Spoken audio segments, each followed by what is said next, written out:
రాజమండ్రిలో ఉంటే వివిధ రకాలైన పార్కులు ఎన్ని పార్కులో కూడా మనకు అర్థం కాదు. ప్రతి ఏరియాగా ఆలోచించి ఆ ఇబ్బంది లేకుండా చేస్తూ ఈ రకంగా ఉండననే పరిస్థితి. ఆ వార్డులోకి వెళ్ళి ఆ వార్డులో ఉంటూ ప్రజల్ని నా ఇంటికి వాళ్ళు రావటం కాదు, నేనే వాళ్ళ గుమ్మం దగ్గరికి వెళ్ళాలన్న ఉద్దేశంతో ఈ యొక్క కార్యక్రమం ఎంచుకోవడాలు. చెప్పలేని వాళ్ళు ఉంటారు, రాలేని వాళ్ళు ఉంటారు, వాళ్ళు ఏ రకమైన సమస్యతో బాధపడుతున్నారన్న ఉద్దేశంతో ఆ సమస్యను పరిష్కరించడానికి నేను ఆ రోజు రాత్రి అప్పుడే తెలియజేస్తామని ఈ సందర్భంగా తెలియజేసుకుంటూ ఈ కార్యక్రమాన్ని అందరూ కూడా మా పార్టీ నాయకులందరూ కూడా ఎప్పుడు కార్యక్రమం స్టార్ట్ చేస్తారా, ఇది ఎప్పుడు సక్సెస్ చేద్దామని ఉర్రూతులు ఊగారు.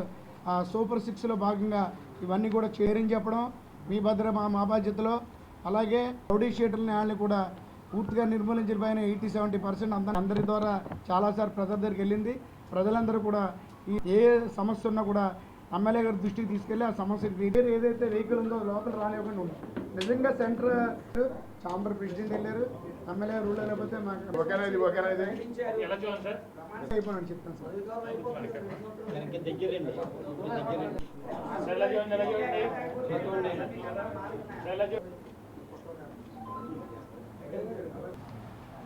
జూన్ 12 నుంచి ప్రారంభమవుతుంది. ఎందుకంటే 2 సంవత్సరాలు తెలుగుదేశం పార్టీ అధికారంలోకి వచ్చి పాలన పూర్తి చేసుకున్న సందర్భంలో ఈ కార్యక్రమం రాజమండ్రి నగరంలో ఏర్పాటు చేయడం జరుగుతుంది. దాని నిమిత్తం షెడ్యూల్ అంతా కూడా నగర అధ్యక్షుడు మధ్యరాంబాబు గారు విడుదల చేస్తారు. యాక్చువల్గా చూసినట్లయితే నేను గత 1987లో నేను కౌన్సిలర్గా పోటీ చేసి నెగ్గడం జరిగింది. అక్కడి నుంచి 10 సంవత్సరాలు గ్యాప్ ఎలక్షన్ జరగలేదు. 2001కి 2 మళ్ళీ జరిగింది ఎలక్షను.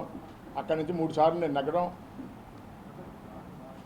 జరిగింది. అంటే ఇదంతా చెప్పగల కారణం ఏంటంటే ఇన్ని సంవత్సరాల రాజకీయ చరిత్రలో నాకు చాలామంది నాయకుల్ని, వివిధ రకాల పార్టీ అయినటువంటి రాజకీయ నాయకులు అందరినీ కూడా చూశాను.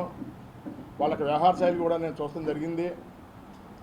అయినప్పటికీ నేడు మనం చూసుకున్నట్లయితే మన రాజమండ్రి యువ ఎమ్మెల్యే ఆదిరెడ్డి వాసు గారు గడిచిన 2 సంవత్సరాల్లో ఆయన పరిపాలన చూసుకున్నట్లయితే గత 40 సంవత్సరాల పరిపాలన చూసుకున్నట్లయితే చాలా డిఫరెంట్గా కనపడింది నాకు.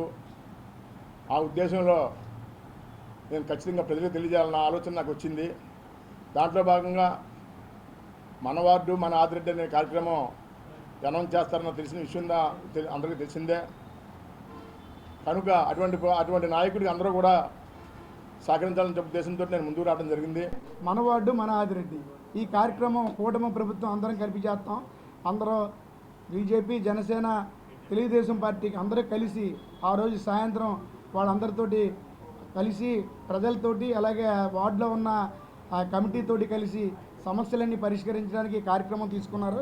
అలాగే షెడ్యూల్ ఒక నెల రోజుల షెడ్యూల్ మాత్రం ఇప్పుడు విడుదల చేస్తున్నాం. 12వ తారీఖు స్టార్ట్ అయ్యి షెడ్యూల్లోనూ మొదటి వారం 1-2 వార్డులు, 21, 22, 23 వార్డులు, అంటే వారానికి 2 పర్యాయాల కింద 1-2 వార్డులు ఒకరోజు, 21, 22, 23 ఒకరోజు పెట్టడం జరుగుతుంది. అలాగే రెండో వారం వచ్చి షెడ్యూల్ వచ్చి 38, 40 వార్డులు, అలాగే 45, 46 వార్డులు. మూడో వారం వచ్చి 47, 44 వార్డులు, తర్వాత 14, 15 వార్డులు తీసుకోవడం జరుగుతుంది. నాలుగో వారం వచ్చి 48, 49 వార్డులు, 24, 25 వార్డులు తీసుకోవడం జరుగుతుంది.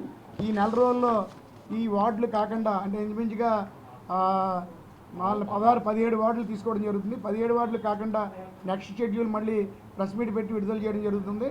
ఈ షెడ్యూల్కి కూడా 3 రోజులు ముందుగా అక్కడున్న ప్రజలకి ఆ కమిటీకి తెలియపరిచి వెళ్ళి ఆ 3 రోజుల ముందులో ఏదైతే దిగువ తరగతి ఎస్సీ ఎస్టీలు కానీ లోబడిన ప్రాంతాల్లోనూ వాళ్ళ ఇళ్లలో ఎమ్మెల్యే గారు ఒక ఇంట్లో ఆ రోజు మీటింగ్ అయిపోయిన తర్వాత నైట్ హాల్ట్ చేసి అక్కడే పడుకొని ఆ చుట్టుపక్కల ప్రజలతోటి, ఆ ఇంట్లో వాళ్ళతోటి, ఆ చుట్టుపక్కల నివాసం ఉన్న వాళ్ళతో అందరితో కూడా సమస్యలన్నీ పరిష్కారానికి మాట్లాడి మరుసటి రోజు ఉదయం లేచి ఆయన శానిటేషన్ కానీ లేకపోతే వాటర్ స్పెషాలిటీ కానీ అలాగే ఇంకా దగ్గర వ్యాపారస్తులు ఉంటే వ్యాపారస్తుల సమస్యల మీద కానీ చిరు వ్యాపారస్తుల సమస్యల మీద కానీ ఈ బళ్ళోళ్ళు రేపు పొద్దున్న కార్పొరేషన్ వస్తుంది మమ్మల్ని ఏం చేస్తారన్న భయభ్రాంతులతో ఉన్నారు చిరు వ్యాపారస్తులు, వాళ్ళ సమస్యలు కూడా తెలుసుకొని పరిష్కారం చేసే దిశగా ఈ కార్యక్రమం తలపెట్టడం జరిగింది.